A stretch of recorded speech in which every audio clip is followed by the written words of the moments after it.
भारत एक लोकतांत्रिक देश है और यहाँ वंचित और शोषित के विकास से ही देश के सर्वांगीण विकास की कल्पना की जाती है। संविधान की इसी भावना को अमलीजामा पहनाता है प्रधानमंत्री मोदी का सबका साथ सबका विकास का नारा।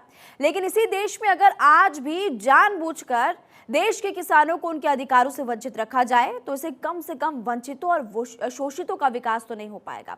एक ऐसा ही मामला सामने आया जहां पर गरीब किसानों को अधिकारों से महरूम रखा जा रहा है। इस पर एक रिपोर्ट आपको दिखाते हैं।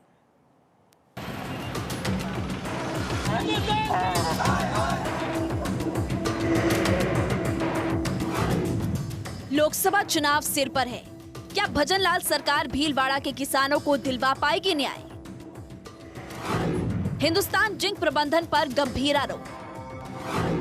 किसानों की सैकड़ों बीघा जमीन पर कब्जा करने का आरोप है। 14 साल से चल रहा किसानों के साथ हिंदुस्तान जिंक का ये अन्याय।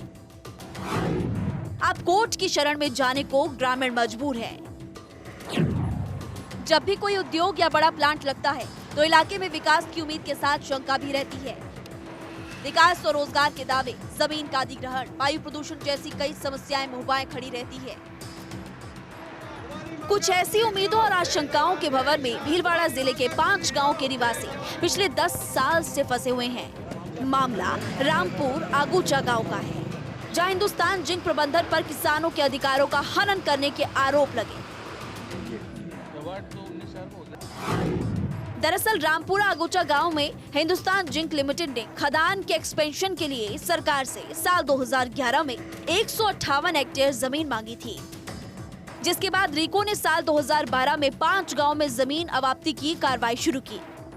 अब रीको ने एचजेडएल से 113 हेक्टेयर जमीन की अवाप्ति को लेकर किसानों को मुआवजा देने के लिए 91 करोड़ रुपए मांगे थे।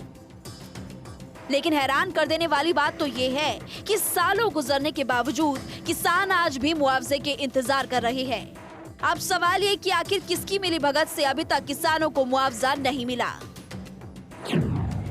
रामपुर आगूचा किसानों का आरोप है कि 14 बरस के इंतजार के बाद अदालत की शरण में जाने को वो मजबूर है, क्योंकि जब एचजेडएल ने खुद ही जमीन मांगी थी तो फिर ऐसा क्या हुआ कि ना तो मांगी गई पूरी जमीन की अवाप्ति हुई और ना ही किसानों को उनका मुआवजा मिला। दरअसल साल 2011 में हिंदुस्तान जिंक ने अपनी खदान के विस्तार के लिए 158 हेक्टेयर जमीन मांगी थी। रीको ने इसके बाद बकायदा रामपुरा आगूचा के 5 गांव में 113 हेक्टेयर भूमि चिन्हित कर अवाप्ति का प्रोसेस भी शुरू किया। किसानों को मुआवजा देने के लिए एचजेडएल से 91 करोड़ रुपए मांगे थे। साल 2016 आते आते हिंदुस्तान जिंक प्रबंधन ने सिर्फ 74.12 हेक्टेयर जमीन की जरूरत बताई। एचजेडएल ने रीको से किसान की अवाप्त 39 हेक्टेयर जमीन लेने से इनकार कर दिया। किसानों का आरोप है कि भूमि अवाप्ति के लिए इश्तेहार जारी किए गए थे और उतनी संख्या में नोटिस भी जारी किए गए, लेकिन नतीजे वही ढाक के 3 बात रहे। अब सवाल ये उठता है कि आखिर भूमि अवाप्ति प्रक्रिया होने के बाद ऐसा क्या हुआ कि हिंदुस्तान जिंक प्रबंधन की जमीन की जरूरत पहले से कम हो गई। पीड़ित किसानों का आरोप है कि जब रीको ने धीरे धीरे जमीन अवाप्ति शुरू की तो हिंदुस्तान जिंक प्रबंधन ने किसानों को डर और मुआवजे में देरी का भय दिखाया। निजी स्तर पर कुछ जमीन कम दामों में किसानों से हड़प ली। जितनी जमीन एचजेडएल को कौड़ियों के दाम में सीधे किसानों से मिल गई, उतनी जमीन की जरूरत ना होने की बात एचजेडएल ने रीको को लिखकर दे दी। इसमें ना तो एचजेडएल को कोई नुकसान हुआ और ना ही रीको के अफसरों को। नुकसान सिर्फ गरीब किसानों को हुआ। अब आपको बताते कि किसानों को अब तक आखिर मुआवजा क्यों नहीं मिला और क्या होना था और आखिरकार हुआ क्या। दरअसल नियमों के मुताबिक भूमि अवाप्ति रीको खारिज कर देता है और आरएनआर एक्ट 2013 के तहत कार्रवाई होनी थी। लेकिन रीको और एचजेडएल के बीच साठगांठ के चलते दिखावे के लिए कुछ पत्रों का आदान प्रदान किया गया और ठोस कार्रवाई नहीं की। ना तो भूमि अवाप्ति निरस्त की गई और ना आरएनआर एक्ट के तहत किसानों को मुआवजा दिलाने के लिए कोई एक्शन लिया गया।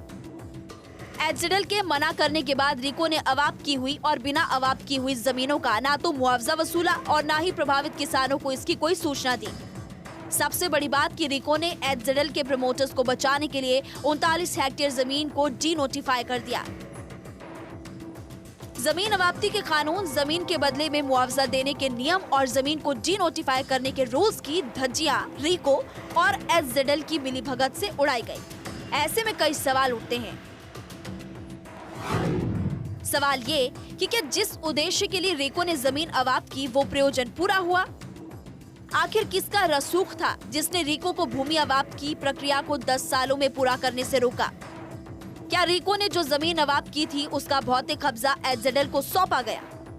क्या रीको और एसजेडएल के बीच हुए एमओयू के अनुसार किसानों को अवाप्त जमीन का मुआवजा दिया गया या फिर नहीं? वो कौन से कारण थे जिनकी वजह से एसजेडएल ने विस्तार के लिए मांगी गई 158 हेक्टेयर जमीन को घटाकर करीब 74 हेक्टेयर कर दिया था?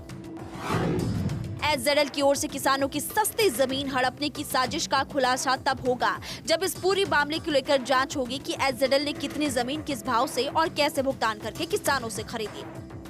अब सवाल ये भी है कि रीको ने जिन समाचार माध्यमों से किसानों को जमीन अवाप्ती और मुआवजे की सूचना जोर शोर से दी थी, क्या जमीन अवाप्ती की सूचना में भी वही प्रक्रिया अपनाई गई थी?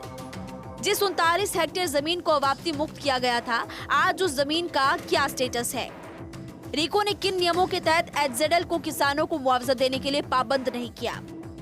एसजेडएल पर राजस्थान में अवैध कब्जे अतिक्रमण के कितने मेल किसी भी थाने या फिर कोर्ट में लंबित है?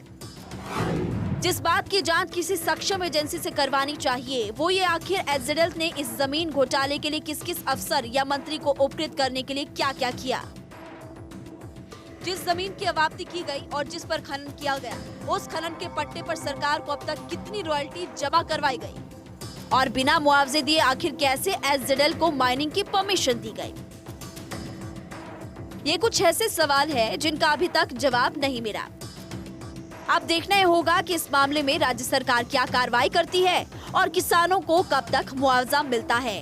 ब्यूरो रिपोर्ट, बार 24।